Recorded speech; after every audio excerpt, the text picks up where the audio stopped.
Hi hello నమస్తే welcome back to iDream media. ఈరోజు మనతో ఉన్నారు స్టాక్ మార్కెట్ అనలిస్ట్ అని గురుప్రసాద్ గారు. లేటెస్ట్ అప్డేట్స్పై సార్తో మాట్లాడతాం. Hi sir. Sir Trump 2.0 so already ఎఫ్ఐకి సంబంధించో లేకపోతే మేక్ అమెరికా గ్రేట్ అగైన్ అని చెప్పేసి ఆ కంట్రీకి సంబంధించి హెవీగా ప్రమోషన్స్ ఆయన చేస్తున్నారు. ఆల్రెడీ చేయడానికి తగ్గట్టు H1B డెసిషన్స్ కూడా తీసుకున్నారనమాట. సో ఆ ఇంపాక్ట్ మన ఇండియన్ స్టాక్ మార్కెట్ మీద ఏ విధంగా ఉండబోతుందంట? ఇండియన్ స్టాక్ మార్కెట్కి ఏం పెద్ద ఎఫెక్ట్ ఏం లేదు, బట్ మన ఇండియన్స్కి కొద్దిగా ఎఫెక్ట్ ఉంది. ఓకే. అతను వేసే రూల్స్ అంటే ఒక విధంగా అతను వేసే రూల్ వచ్చి మంచి రూలే. ఏదైనా ఇప్పుడు మన దేశానికి ఎవరో ఒకరు ఇల్లీగల్గా వచ్చి ఇక్కడే పర్మనెంట్గా ఉంటే అది మంచిదేనా? మనం ఒప్పుకుంటాం? ఎవరు ఒప్పుకోరు. కాబట్టి అది ఆయన కొద్దిగా హైలైట్ చేసి ఇప్పుడు ఆయన కొద్దిగా స్ట్రిక్ట్గా యాక్షన్ తీసుకుంటున్నాడు. కాబట్టి ఇట్స్ ఎ గుడ్ డిసిషన్. కొన్ని పాజిటివ్ ఉంది, తర్వాత కొన్ని బర్త్ రైటు అది కూడా సిటిజన్షిప్ అది కొద్దిగా స్ట్రాంగ్ డిసిషన్ తీసుకున్నాడు సడన్గా. అది కొద్దిగా షాక్ అయ్యారు మన మన ఇండియన్స్.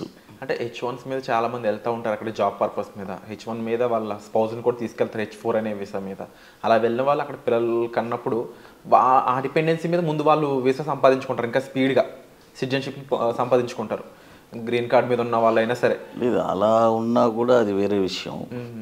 కొన్ని నేను ఏం వినపడ్డానంటే ఇక్కడ ఉండే టూరిస్టు సమ్టైమ్స్ కొన్ని ప్లానింగ్గానే కొంతమంది ఒక ప్రెగ్నెన్సీ ఒక థర్డ్ మంత్లో ఇక్కడ ఉంటారు. వాళ్ళు ఒక టూర్ లాగా అక్కడికి వెళ్ళి అప్పుడు కరెక్ట్గా 6 months అవుతుంది. అప్పుడు అక్కడ సో ఆ రకంగా ఆ ఒక్క పర్పస్ మీద వెళ్ళే వాళ్ళు ఉంటారంటారు. అలా చాలామంది ఉన్నారు. అది కూడా ఒక ఇది ఉంది. కాబట్టి చాలా అంటే ఇప్పుడు మైండ్ ఇల్లీగల్గా ఉండేవాళ్ళు ఏదైనా చేస్తారు అనేది. రియల్గా మన H1B వెళ్ళే వాళ్ళు అది తప్పదు, ఉద్యోగం చేస్తున్నారు, మరి స్పౌస్ లేకుండా మరి వాళ్ళు ఎలా తింటారు? మరి వాళ్ళకి సెటిల్ అవ్వాలి కదా, మ్యారేజ్ చేసుకొని వాళ్ళు. మరి వాళ్ళ స్పౌస్ ఇక్కడ వాళ్ళు యూఎస్లో ఉంటారు, వాళ్ళ మిస్సెస్ ఇక్కడ ఉంటే వాళ్ళకి చాలా టఫ్గా ఉంటుంది కదా. కాబట్టి అది ఇట్స్ క్వైట్ నార్మల్. బట్ ఆ ఇంపాక్ట్ అనేది అందరికీ ఎఫెక్ట్ అది కదా సార్. ఇప్పుడు ఒక్క తప్పు చేస్తే అందరికీ ఎఫెక్టే. కాబట్టి కొన్ని పాజిటివ్ ఉంది, కొన్ని నెగిటివ్ ఉంది సార్. ఏదైనా ఇల్లీగల్ ఇమిగ్రెంట్స్ చేసిన పని మాత్రం ఇట్స్ గుడ్ డెసిషన్. అయితే ఇంకొక విషయం ఏమైనపడ్డా అంటే నేను రీసెంట్గా అక్టోబర్లో యూఎస్లోనే ఉన్నాను. నేను ఒక 25 days ఉన్నాను నేను. అప్పుడు నా స్నేహితులు, నేను వాషింగ్టన్కి వెళ్ళాను, అక్కడ కొంచెం స్నేహితులను కలిశాను. తర్వాత ఒక బిజినెస్ పని మీద కూడా అట్లాంటా కూడా వెళ్ళాను.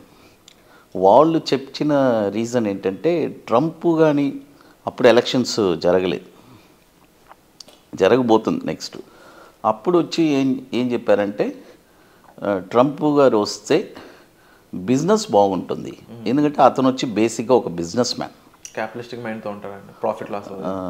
నేను న్యూయార్క్లో చూశాను, అతనికి పెద్ద హోటల్ ఉంది, పెద్ద 5-star హోటల్. అలాంటి హోటల్స్ చాలా ఉన్నాయి ఆయనకి. రియల్ ఎస్టేట్ టైకోన్ అని విన్నాను. అది ఇట్స్ మంచి బిజినెస్ మైండ్. కాబట్టి అతను వాళ్ళ అమెరికన్స్కి ఆదాయం బిజినెస్ పెంచుకోవాలనే చూస్తాడు కానీ తగ్గించుకోవాలని చూడరు. కాబట్టి అది ఇండియాకి కూడా మంచిదే. కాబట్టి జాబ్ ఆపర్చునిటీ ఇక్కడ నుంచి వెళ్ళే వాళ్ళకి అక్కడ మంచి జాబ్ ఆపర్చునిటీస్ ఇక మీద బాగుంటుంది. బట్ సార్ ఒక డౌట్ ఏంటి అంటే డాలర్ వాల్యూ పెరిగినప్పుడల్లా మన ఇండియన్ రూపీ ఏం జరుగుతుందో మీకు తెలుసు. ఆ టైంలో ఎఫ్ఐ సెల్లింగ్ కానీ ఇంకా పెరిగినట్లయితే అప్పుడు అలాంటి సిచ్యువేషన్స్ కూడా వచ్చే ఛాన్సెస్ ఉన్నాయి కదా. ఇలా అమెరికా స్ట్రాంగ్ అవ్వడం ఒక రకంగా డెఫినెట్గా డాలర్ వచ్చి 100 టచ్ అవుతుంది. విత్ ఇన్ స్పాన్ ఆఫ్ ఒక 1 yearలో చూడండి 1 year 1.5 yearలో ఒక డాలర్ 100 రూపాయలు అవుతుంది. 100% ఖచ్చితంగా టచ్ అవ్వబోతుంది. చాలా స్పీడ్గా టచ్ అవుతుంది. విత్ ఇన్ స్పాన్ ఆఫ్ ఒక 12 monthsలో మీరు కావాలంటే కూడా చూడండి. ఎందుకంటే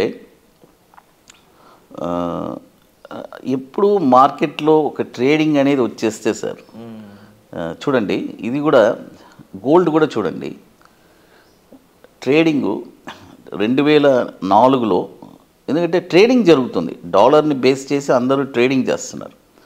ఒక వస్తువు ఎప్పుడు పబ్లిక్లో ట్రేడింగ్లో వచ్చినప్పుడు ఏమవుతుందంటే దానికి అబ్నార్మల్గా ఉంటుంది, పెరగడం కానీ తగ్గడం కానీ. కాబట్టి గోల్డ్ కూడా మన కమోడిటీస్ కూడా 2005లో MCXలో లాంచ్ చేశారు. చూడండి 10 గ్రామ్స్ వచ్చి 5000 ఉన్నది 2005లో. నేను అప్పుడు మమ్మల్ని ఇన్వైట్ చేశారు, ఇది కమోడిటీ ట్రేడింగ్ లాంచ్ చేశాము, మేము ట్రేడింగ్ బాగా చేసేవాళ్ళం. గోల్డ్ ETF అలాంటివి అంటున్నారా? లేదు, అప్పుడు గోల్డ్ ETF అని రాలేదు, గోల్డ్ లాంచ్ చేశారు. Trading gold, crude oil, silver, ఒక్కొక్క ప్రోడక్ట్ లాంచ్ చేశారు ట్రేడింగ్కి. అప్పుడు ఆ ట్రేడింగ్ అనేది ఎప్పుడు లాంచ్ అయిందో అప్పటి నుంచి మార్కెట్ విపరీతంగా పెరగడం మొదలైంది.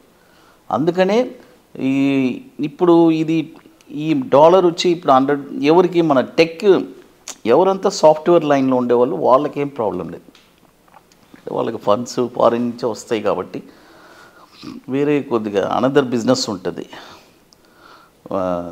ఫండ్స్ మనం ఇవ్వాలి అని ఇక్కడి నుంచి ఫారిన్ పంపించాలి అని అనుకుంటే వాళ్ళకి చాలా ఎఫెక్ట్ ఉంటుంది.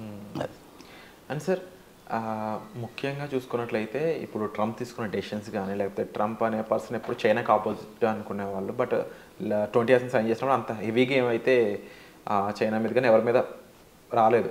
బట్ ట్రేడ్ వార్ అనేది ఏదైతే ఉందో అది మాత్రం కాస్త కన్ఫర్మ్గా దాన్ని జరుపుతారు, చేస్తారు అనేది వస్తుంది. సార్ చూడాలి సార్, ఇప్పుడు ఈయన వచ్చి జస్ట్ ఇంకొక 15 days అయింది కాబట్టి ఒక 6 months ఫస్ట్ ఆయన ఏం చేయబోతున్నారు, ఆయన స్టెప్స్ ఏంటి అనేది ఒక 6 months తర్వాతే ఎవరైనా చెప్పగలరు. ఎందుకంటే ఆయన ప్రతి విషయం కూడా ఎలా చెప్పాలంటే చాలా ఉత్కంఠంగా ఉంటుంది. ఆయన అనౌన్స్మెంట్ ఒక కామెడీగా చెప్పేస్తాడు, సీరియస్ విషయాన్ని కూడా అన్ప్రెడిక్టబుల్గా ఉంటుంటారు, చాలా కామెడీగా చెప్పేస్తారు. కాబట్టి ఒక 6 months మనము చూడాలి ఆయన ఏం పాలసీస్ వేస్తున్నారు, దానివల్ల ఇండియాకి ఏం ఎఫెక్ట్ అవుతుంది, చైనాకి ఏం ఎఫెక్ట్ అవుతుంది. ఎందుకంటే ఒక్కొక్క దేశాన్ని బేస్ చేసే ఇంకొక దేశం డిపెండ్ అయి ఉంటుంది ఈ బిజినెస్ అనేది, ఎక్స్పోర్ట్ ఇంపోర్ట్స్. కాబట్టి ఇవన్నీ ఒక 6 months దాకా వాళ్ళు ఎలా చేయబోతుంది, ఎందుకంటే చెప్పింది చేస్తున్నాడా లేదంటే చెప్పింది చేయకుండా ఇంకేదైనా చేస్తున్నాడా అనేది ఒక 6 months తర్వాతే మనకు తెలుస్తుంది. Wonderful sir. And 27th workshop సక్సెస్ఫుల్గా కండక్ట్ చేశారు. 28th వర్క్షాప్ చెన్నైలో ఉండబోతుందని తెలిసింది. డేట్స్ ఏ విధంగా ఉండదు? డేట్స్ వచ్చి March 15th and 16th sir. Okay, ITC welcome హోటల్లో. అది సార్. Wonderful sir. అండ్ తప్పకుండా వెబినార్కి అటెండ్ అయ్యి మీరు కూడా చాలా వరకు నాలెడ్జ్ అనేది గెయిన్ చేయొచ్చు. వచ్చే ఎపిసోడ్లో మళ్ళీ కలుద్దాం. Thank you so much sir. Thank you sir.